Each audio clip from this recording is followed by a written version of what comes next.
Welcome to the Human Flourishing Project. I'm your host, Alex Epstein.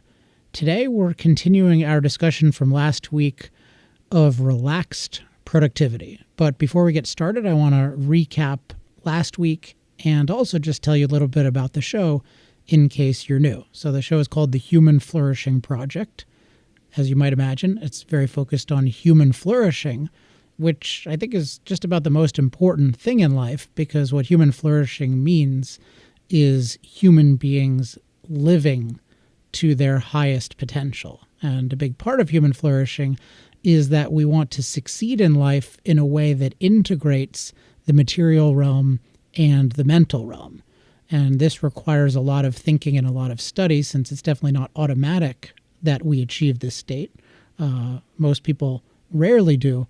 So it's really important, I think, to have a discussion in the culture about human flourishing.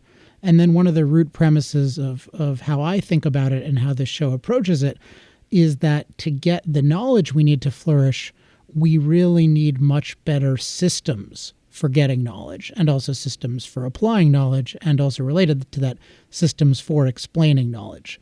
One of my core convictions is that we just don't have really good methods and systems of getting the knowledge we need about a lot of things, including human flourishing. And thus, it's really hard to figure out what's true.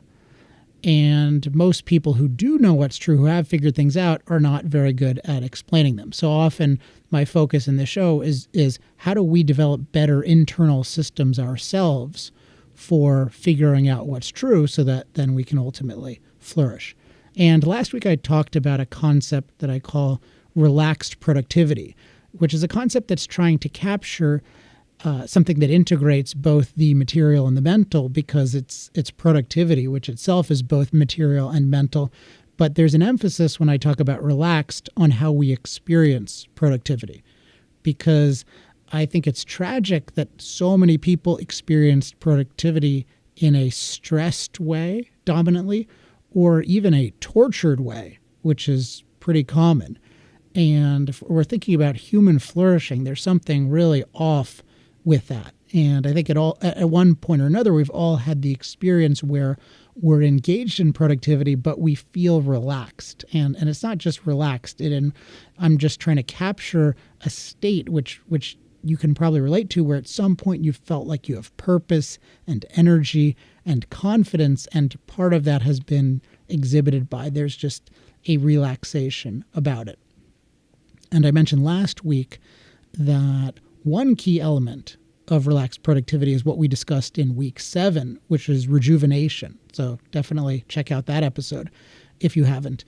The more we can be good at rejuvenating or renewing ourselves, including our mental and physical energy, the more we can be in this state of relaxed productivity when we are working.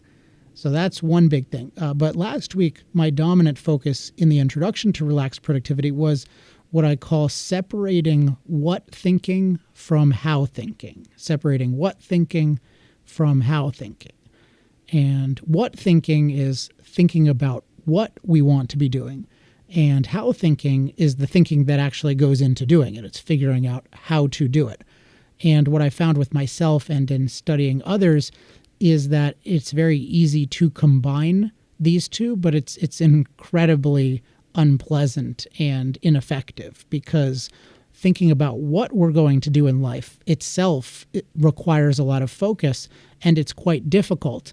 And if we don't take the time to do that pretty thoroughly, and then we just jump into the how, then while we're doing the how, we're not going to be confident in it, and we're going to be distracted, and it's going to be miserable. And so I'm very big on thinking through the what, to the point where we have what I called calendar comprehensiveness. You could also call it calendar confidence, where we feel like we've identified what we want, at least in the upcoming days and week.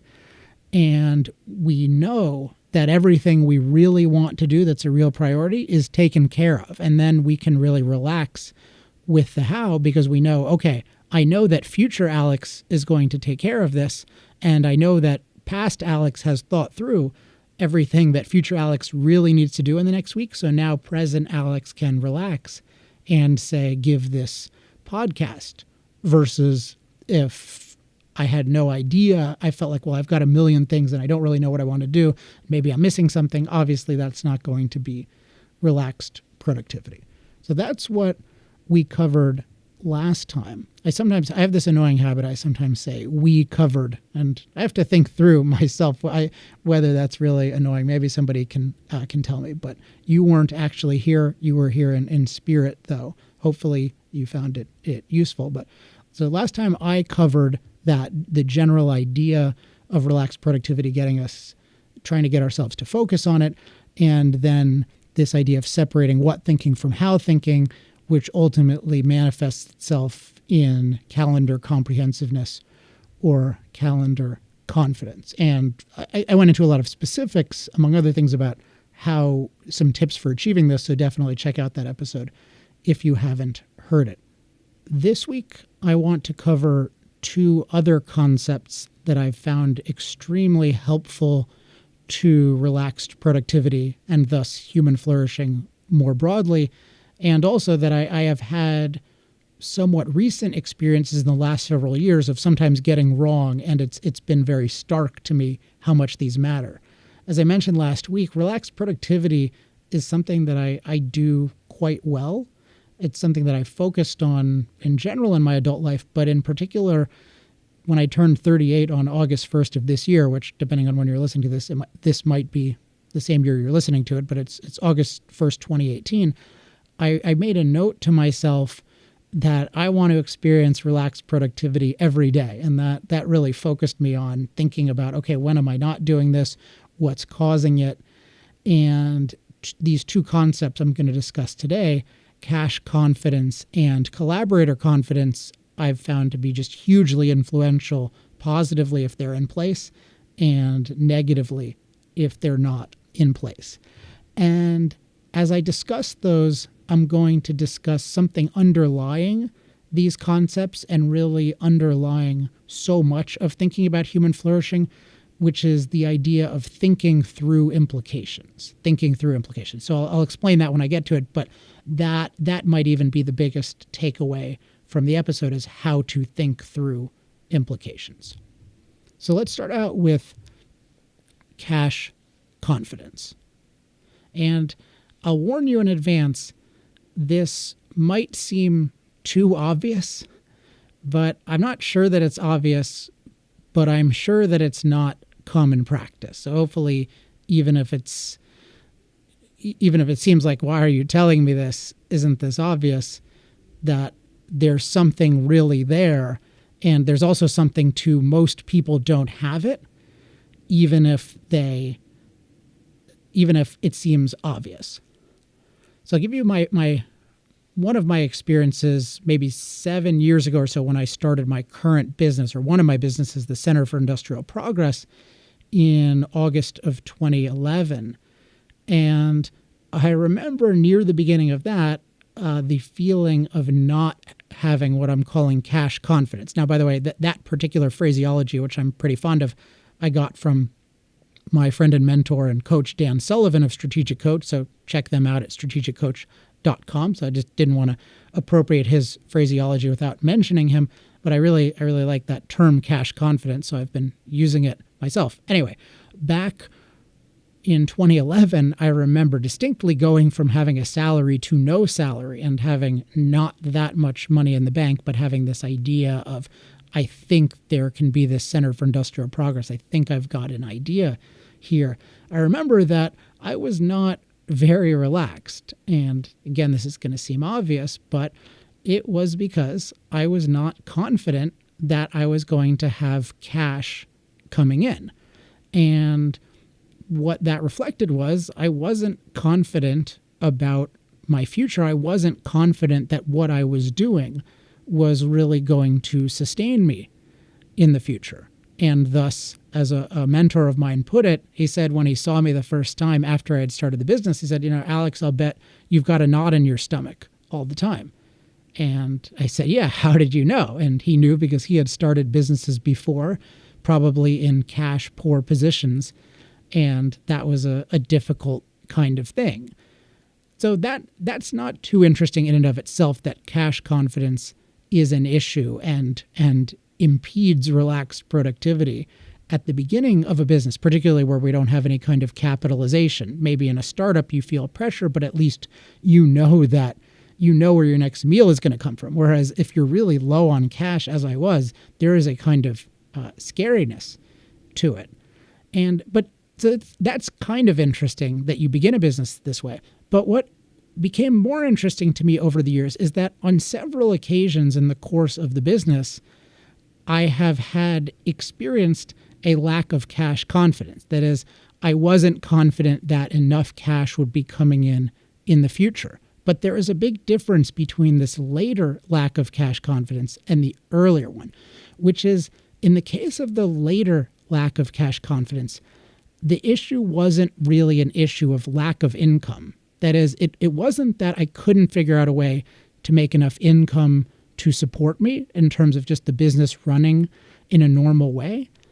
What had happened was I had overinvested relative to the cash that I could expect to come in.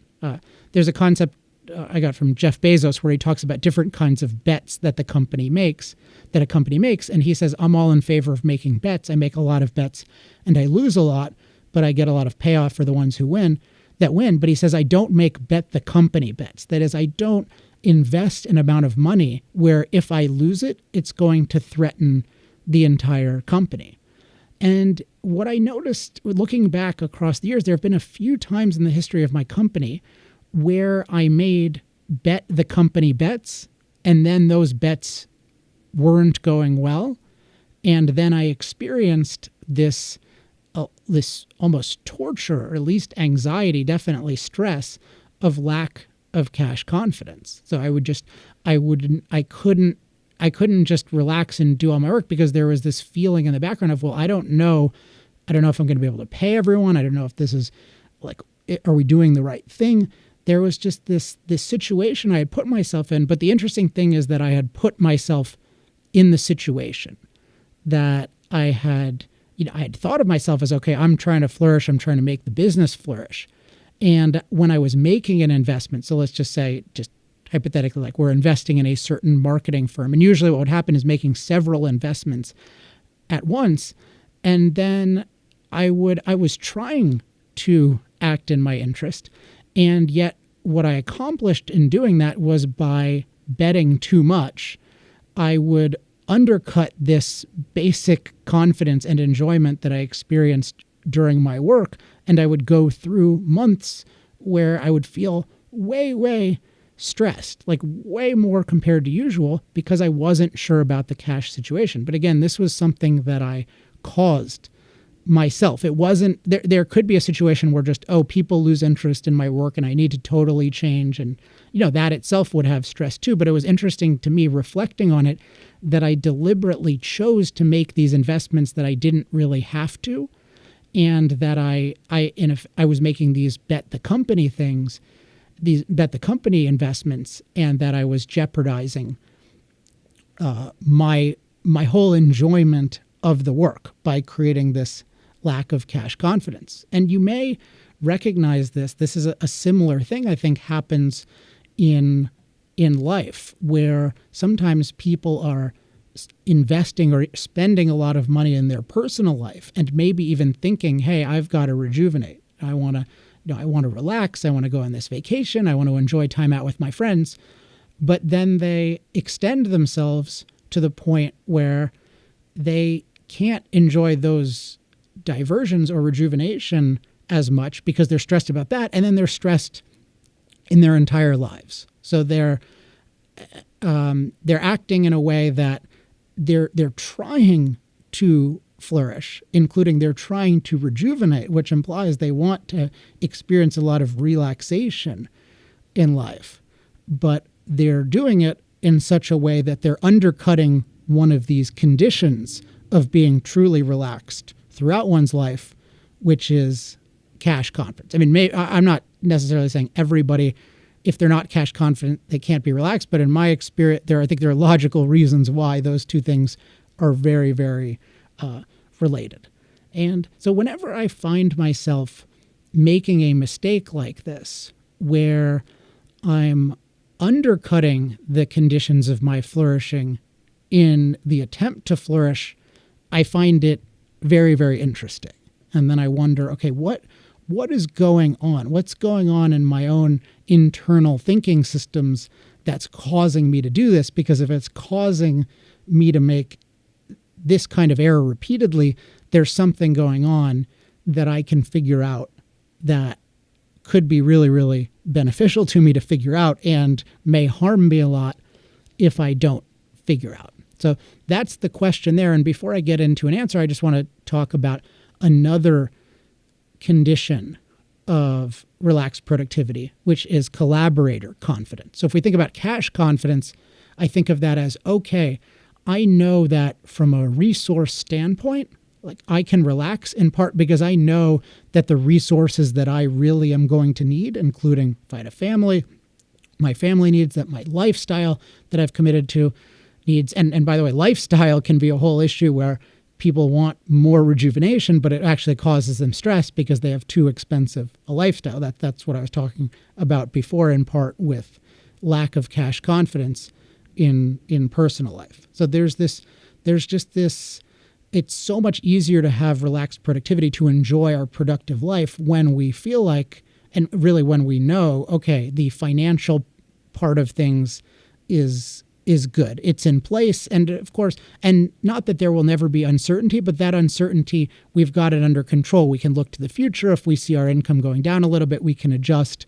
But in general, we're just in this cash confident position. And then we can really focus on creating great stuff and just enjoying that. And that's so much of what I'm talking about with relaxed productivity. So that's the cash confidence part of it. Now, collaborator confidence, for particularly if you run a business where your collaborators are employees or contractors, this is another one where it's so good if it goes well and so bad if it doesn't. So if we talk about it not going well, I think anyone who's run a business for any amount of time has had points at which people they've collaborated with who have committed to doing something in the business where it's just not working very well. And if you're in a small business, everyone doing something in the business is a part of the business. And thus, if you don't have confidence that that's being done well, it's very, very hard to enjoy what you're doing because you know that, okay, there's something else and I don't know what's happening. So I'll give you a positive example that highlights what can go wrong, which is my longtime assistant, Nikki Norris, who actually today, this is a Friday, I forget what exactly is it, like September 28th or so, whatever Friday at the end of September, like she's not my full-time assistant after today. So that's a sad thing. She's going on to cool stuff, but it's sad because she's a really great assistant. And one of the great things about her is she's just amazing at dealing with people, particularly our customers. So I know that when Nikki's talking to somebody or emailing them, I have complete confidence that she's going to handle that in a very professional way and friendly way, to the point really where people prefer interacting with her to interacting with me. So that's an amazing thing. And what I've had to think about with her replacement is, okay, how do I make sure that I don't have someone that I'm nervous about how they interact with customers? Because if you have a business, again, you've probably dealt with people who don't interact well with customers, and then you can't relax because you're just worried about that all the time. And then you can't be relaxed producing what you're really good at because you have to worry all the time about them doing a bad job of producing what they're supposed to be helping you with. And looking back at my decisions in terms of collaborators, one thing I noticed, and this parallels the cash situation, was I would sometimes just look at the upside of a collaborator. So I'd say, well, if I bring this person in, then we'll make more money and we'll produce more and we'll do this and we'll do that. And that's certainly a possibility. But I didn't really think concretely about, okay, what's the downside? What's going to happen if the collaborator doesn't work out well? If they take something, quote unquote, off my plate, but then then it's actually worse if they're handling it badly because it's outside my control and it's being done badly. So it's even worse. I'm more stressed, more taxed than if I was doing it myself. What's that going to be like? And I would notice and look in the past and say, you know what, I haven't really thought through that very well either. So I'm making decisions about cash where I'm investing, I'm investing cash in things where if they don't go well, then I'm not going to be cash confident. And then I'm also initiating collaborator situations where I'm not prepared for them not going well. And thus I'm putting myself in a situation where I'm not collaborator confident. And if I look at the most stressful periods of my life and business, it's where there's lack of confidence is even worse, but they usually go together, where I'm not sure about cash and I'm not sure about collaborators. And in both cases, what I've noticed is these were things that I brought on myself. I didn't really need to do them. Now, sometimes it can be good to have a collaborator that can take work off your plate, but I didn't strictly need to do it. And yet sometimes I'd create a situation where I created this potential downside that was really, really bad and was misery inducing. And again, I think, okay, I'm somebody who's really focused on flourishing.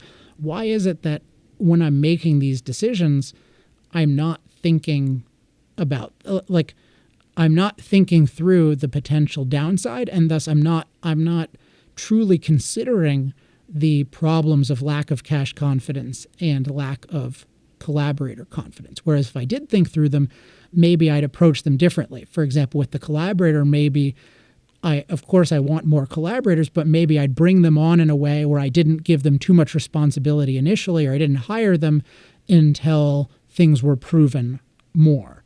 Because maybe I gave them certain responsibility, but I made sure that someone else was taking similar responsibility so that I wasn't in the position where there's a crucial function of the company and it's in the hands of an unproven person. So I consider that like a bet the company type collaborator bet. And that's something we should be very wary of. And I noticed, again, I wasn't being wary of it. And so this goes to the method issue that I wanted to talk about today, that I think is just, it's one of these thinking methods and thinking method ideas that just keeps on giving, because it describes so much, and it's just worth thinking about, how can I do this more? How can I do this more? How can I do this more? And this is the idea of thinking through implications. So thinking through implications. And to understand why this idea is so important, I think it's valuable to go back to the idea that human life is a very complex and integrated phenomenon.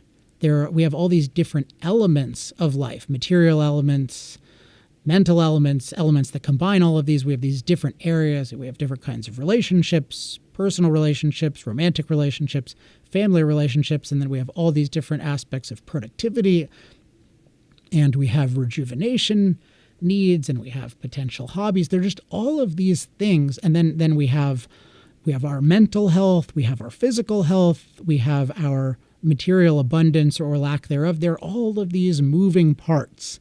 And we ourselves our lives are these very complex processes or even systems that are integrated, and which means that they are very interrelated.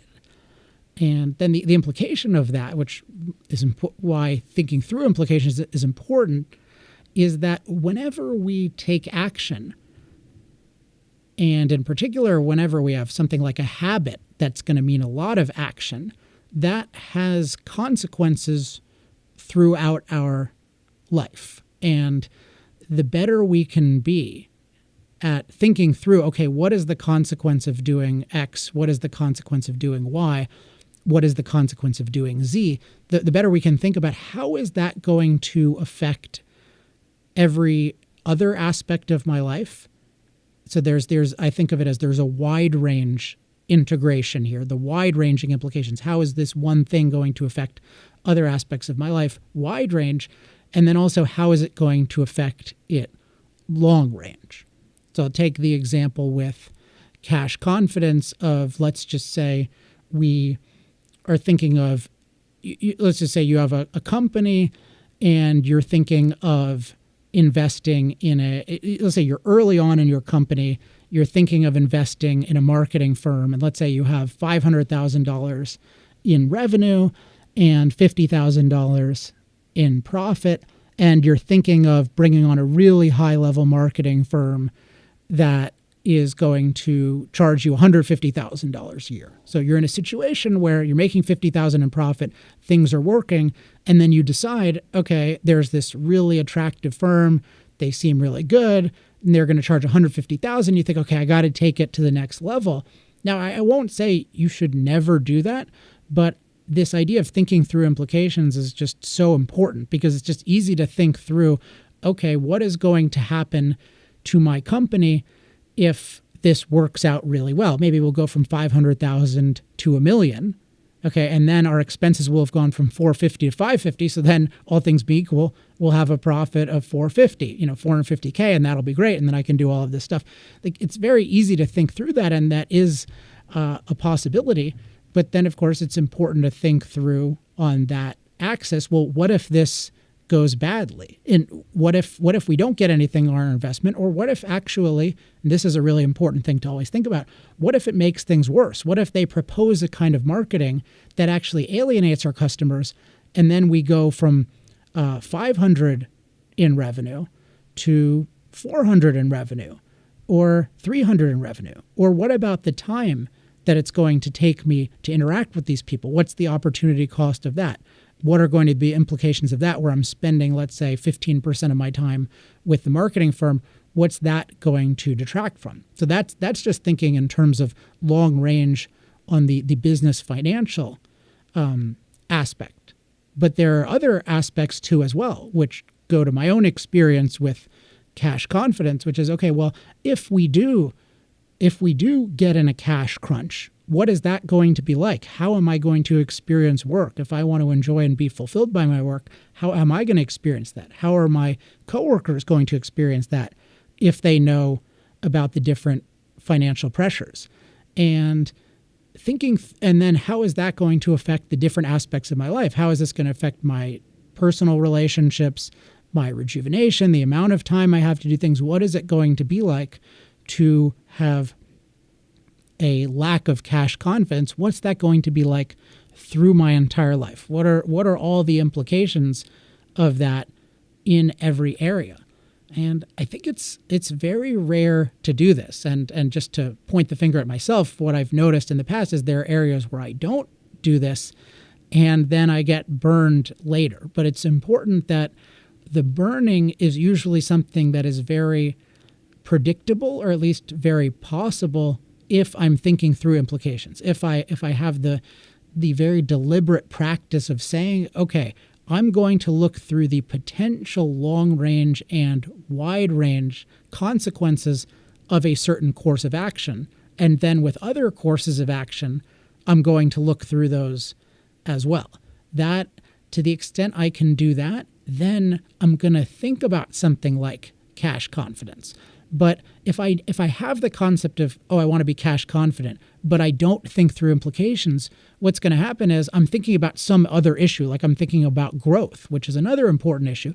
And I'll just get in this mindset of, I just want to think about growth. How can I invest in growth? Growth. That's all it's going to be on my mind. And then I'll have these blinders, and I'll just be thinking about, this could be really great for growth. And if it doesn't work, I guess it won't be that great for growth. But you got to invest in growth.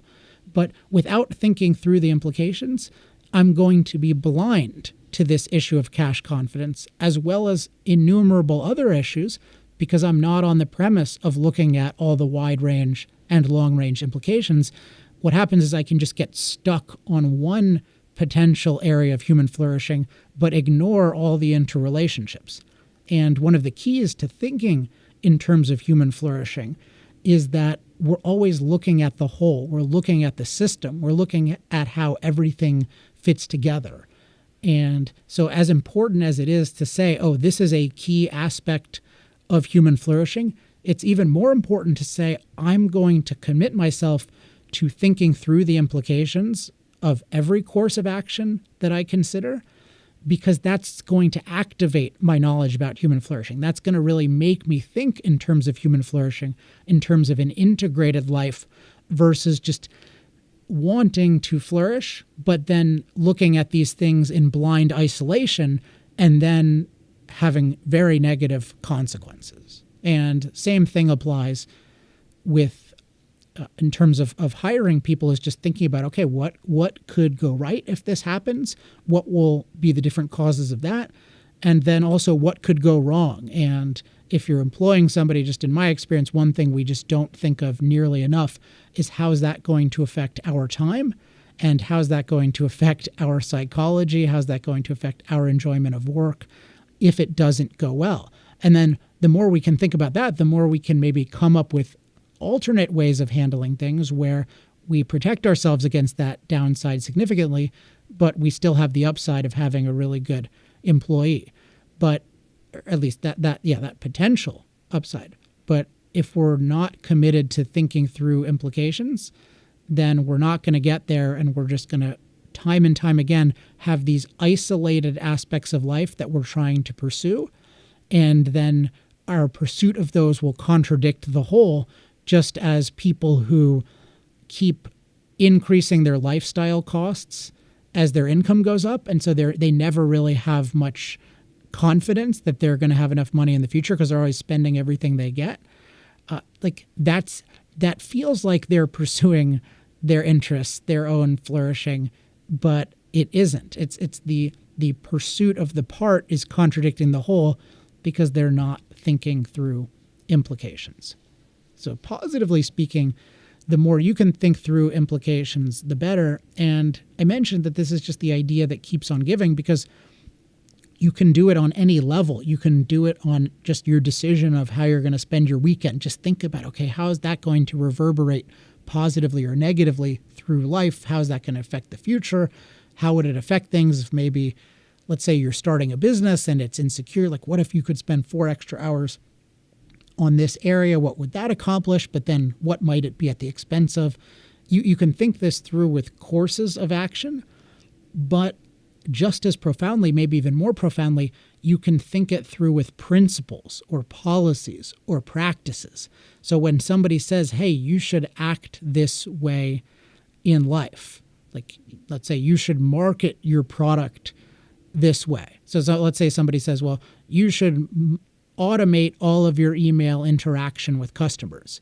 You think about, okay, what is that? What are the implications of that? How is that going to play out in potentially good and bad ways? So good, well, I won't have to spend so much time on email, and I wish I could spend less time on email. But maybe bad, well, this might anger customers, and it might make you inauthentic, and they may talk.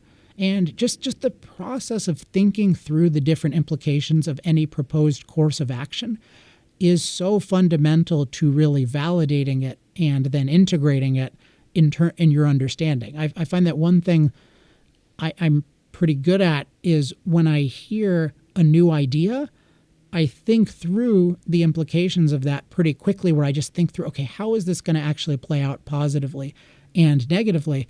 And then I can often protect myself against a bad idea, or sometimes I can refine an idea. So in the case of, this is just off the top of my head, but in the case of, say, automation and marketing, it might be, well, I can say, okay, this is, in certain places, automation and email is good, and maybe you even announce it and say, hey, this is from Automated, Alex, or you make it really clear.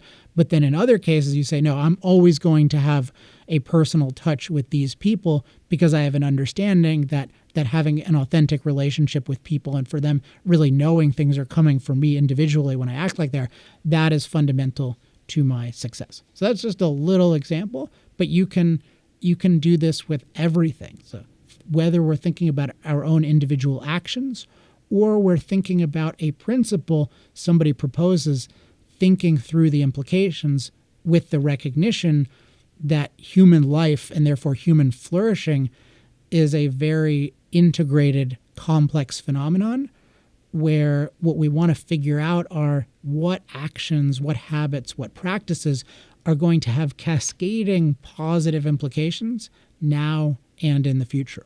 And when I'm thinking of ideas to talk about on this program, that's a lot of what I'm thinking about. What ideas can I share, and what form can I share them, where you're going to have a lot of cascading positive consequences from acting on them, and where you're going to have little to no negative consequences. And I think there are ideas like that. There are ways of thinking like that, but we can only get to them and we can only apply them if we're on this premise of thinking through implications. So that was my enthusiasm about that is an indication of my belief that's probably the most important thing I'm talking about today is thinking through implications, but the context in which it came up is very important as well, because relaxed productivity and then having cache confidence and having collaborator confidence so that we can, in our productive lives, just be creating and enjoying that process because we know that we've got our bases covered. We know that we're thinking about it, we're approaching it in a long range and wide range integrated way. And then there's just so much pleasure that can be had from it. And then when we think about how to grow, we think about, okay, how do we grow? But how do we grow in a way where we're going to be able to enjoy it even more, not where we're going to undercut ourselves. So I hope that was useful as well. Not sure whether we're going to cover more on relaxed productivity. If you have any questions about that, feel free to email me at alex@alexepstein.com, or if you have any questions about thinking through implications, please do that as well. Always very eager for feedback. I've gotten some really nice feedback this week over the phone and via email from people, and it's really great to just hear people benefiting from the concepts in this show, and also any suggestions people have.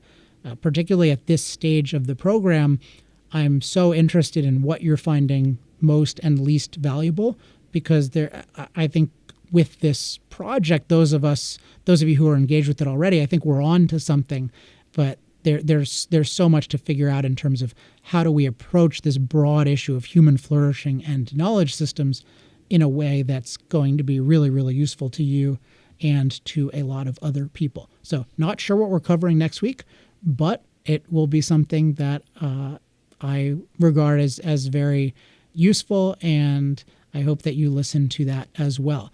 In terms of what our takeaway exercise, I always have one of these.